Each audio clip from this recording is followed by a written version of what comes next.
some water? Huh. Yeah. Well, I said I wanted it cold, so.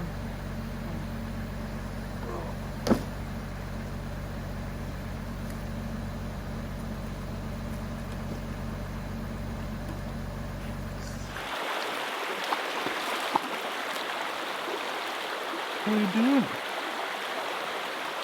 It's cold.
Stay.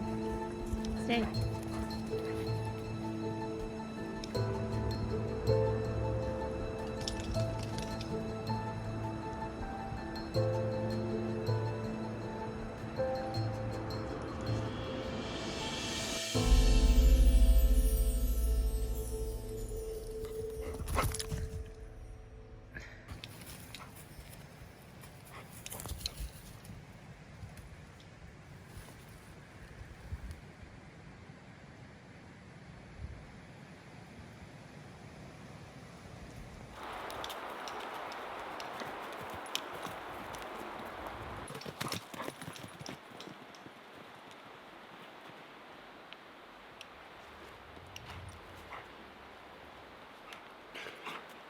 Good morning and welcome back.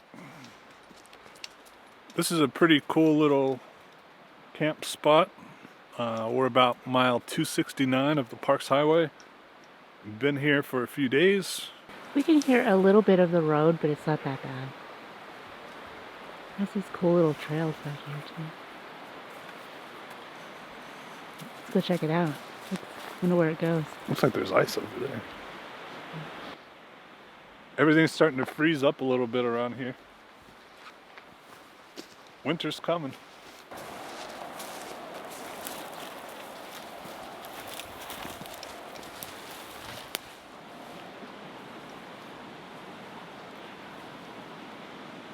Everything's a little frozen, including the tundra. In my fingertips. They're purple. This is perfect for helping us acclimate so that we're ready for winter. I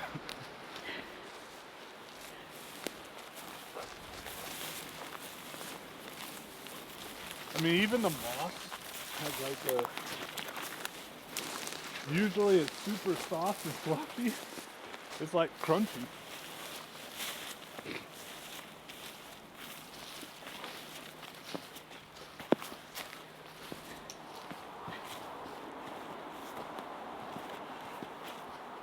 This week we're going to do something a little bit different.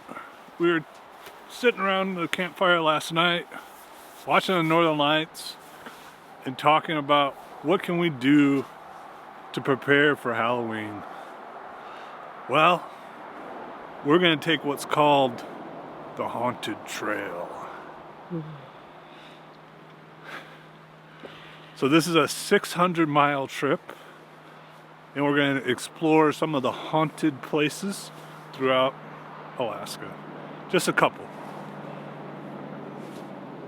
But it's going to be a lot of fun. So come on!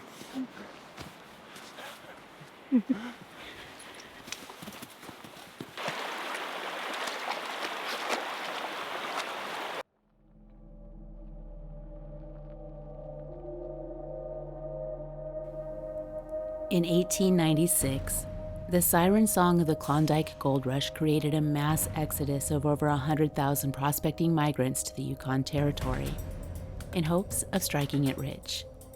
And only half of those who began the journey across the valleys of ice and treacherous terrain arrived alive, and many died with unfulfilled dreams and prophecies. And while Alaska is known for its vast landscapes and pristine lakes, forests, and rivers, it isn't until after the sun goes down that you really begin to notice the ghosts of our ancestors have some seemingly unfinished business.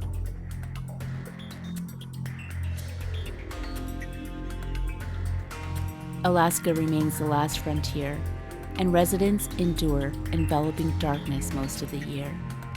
The weight of that darkness making thoughts as heavy as a branch after a wet snow, where the mysterious forests and Arctic chill down your back could possibly be the spirits of Alaska's pioneers, frozen for all of eternity.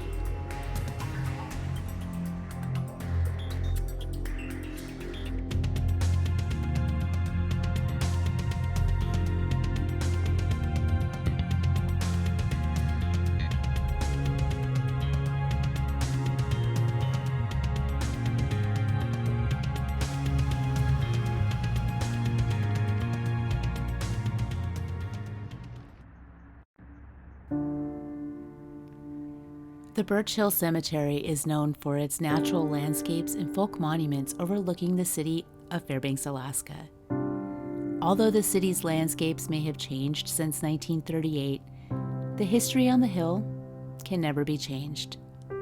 Many famous pioneers rest in peace on this beautiful hillside, including Jack London's friend and inspiration for the novel Burning Daylight, Elam Harnish.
The beginning of our haunted road trip takes us to the Birch Hill Cemetery, where legend tells of two little children who are dressed in 1900s outfits that protect all of the gravestones within this cemetery.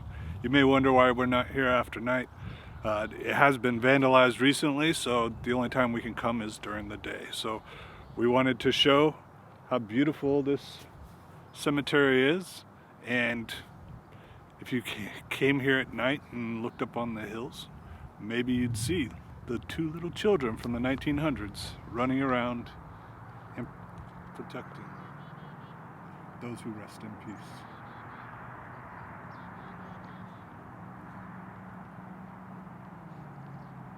From here, we're going to take you downtown to what used to be the main junior-senior high school, and I'll tell you why that is special and why it's haunted to this day. Let's go.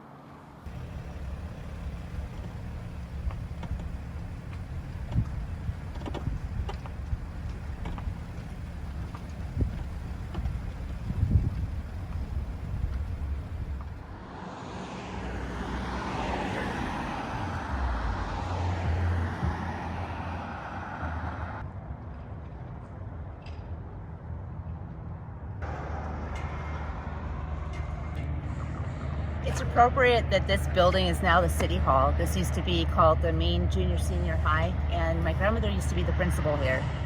She was one of the first female principals in Alaska, and this is where she was for a good 12 years. And I still hear stories about her to this day, like how cool she was and how hard she was and what an amazing woman she was. One of her wishes was for her ashes to be spread on the steps of the schoolhouse, and her ashes were spread on the steps and along the flower beds about 17 years ago. So do you think your grandmother is still walking around the old schoolhouse? I strongly believe that my grandmother's spirit is still here. From all the stories I hear about her and all the stories that she used to tell about being here, I have no doubt that she's looking at me right now from one of those windows. Well, what do you say? Let's head to the next haunted place here in Fairbanks, which is a place Cynthia knows pretty well.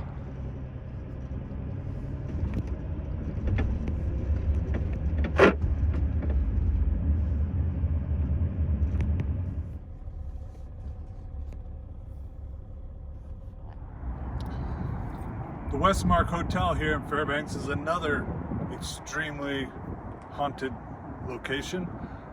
In here, legend has it that in room 277, an old, huge man like an ox is haunting this building. Guests say that doors will randomly open and close, and so will the blinds.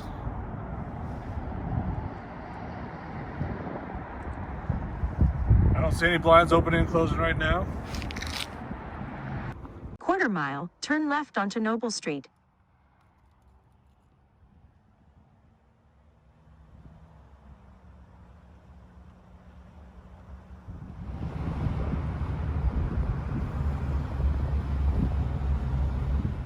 Well, this is Fairbanks Memorial Hospital. Back here. In here it said the good spirits reside, who are helping infants who are not gonna survive get to the light to heaven.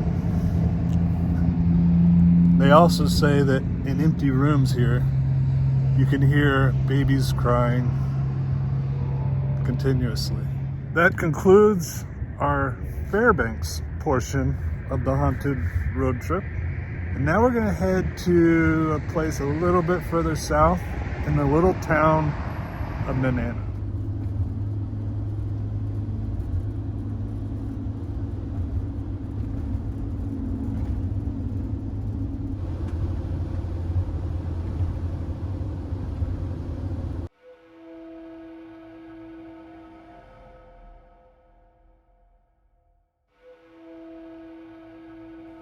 We continue on to the village of Nenana, located at mile 412 of the George Parks Highway between Fairbanks and the Denali National Park.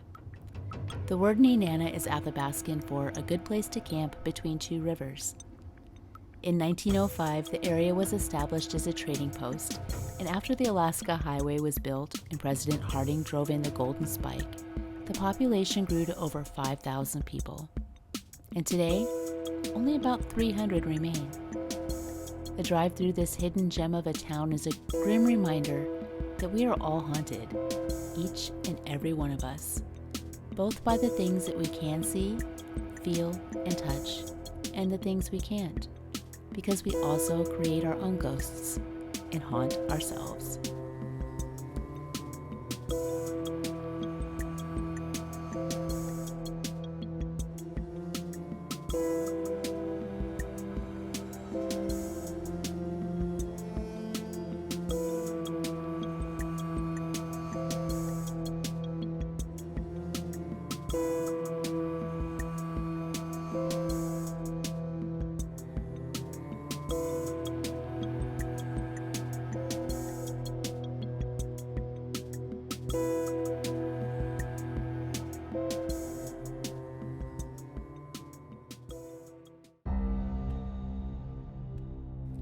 In a way, we are all ghosts because we carry inside of us the people that came before us. And every city is a ghost, with new buildings built upon the old, each brick carrying the memory of what has gone before. kind of like an architectural haunting. Driving through old towns and villages in Alaska, you can sometimes catch a glimpse of these ghosts in the form of an old log structure surrounded by a new facade. Where that exact spot was once a battleground, and the blood of our ancestors was spilled in the park that our children play in.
So there's two haunted places here in Nenana.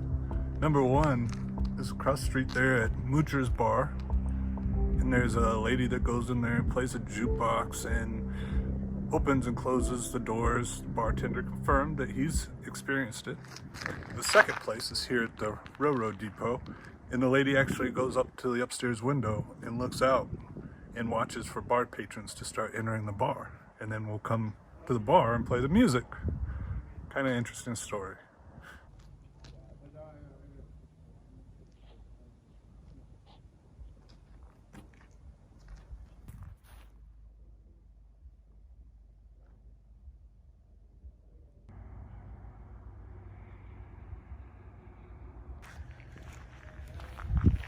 Nenana's pretty cool. Where's next?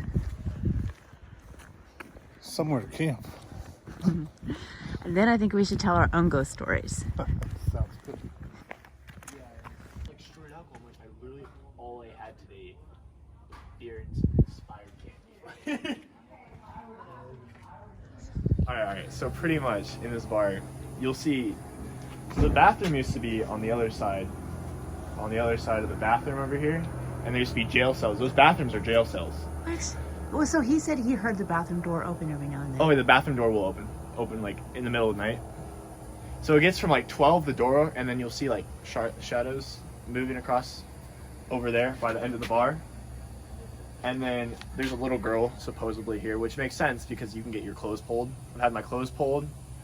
There's a little a ringy door thing, the little doorbell thing, and I've seen it just go.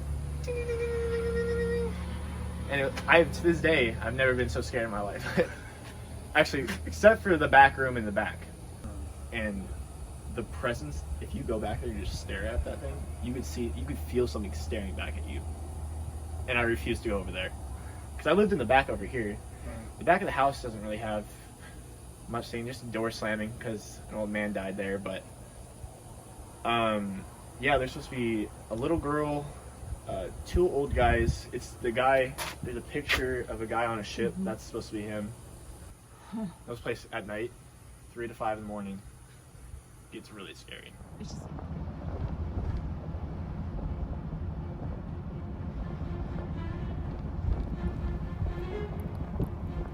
Next week, we take you into the darkness and deep inside a mysterious Alaskan igloo.